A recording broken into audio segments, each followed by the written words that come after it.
नमस्कार, हांव सरितास गोवन रेसिपीन तुमकां सगळ्यांक माये मोगाचो येवकार।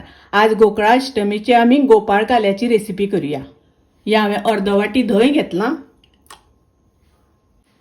चिमूटभर मीठ घालता, एक चमचो साखर घालता। साखर आमी धंयान मिक्स करून घेवया। ह्या हांवें एक वाटी फोव 2 वेळा उदकान धुवन घेतल्या।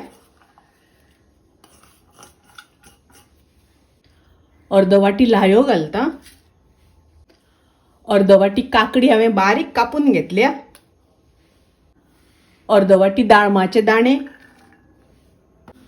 अर्ध्या केळ्याचे कुडके करून घेतल्या,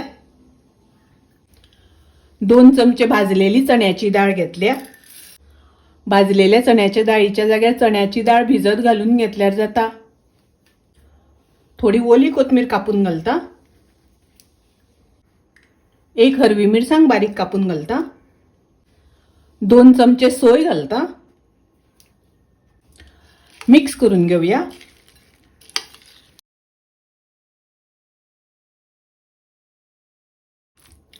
हातून तुमकां जाय जाल्यार 1 चमचो तूप, पाव चमचो जिरे, चिमूटभर हिंग घालून फोडणी करून घातल्यार जाता। पळयात, दही काल्याची रेसिपी तयार आसा। गोकुळ अष्टमीक करतात तो दही काला तुम्ही करात। रेसिपी आवडली जाल्यार लाईक करा, शेअर करा, तसेच माझ्या चॅनलाक सबस्क्राईब करात। परत मिळूया अशीच एक रेसिपी घेऊन। तोपर्यंत मस्त खायत, स्वस्त रवात। देव बरे करू।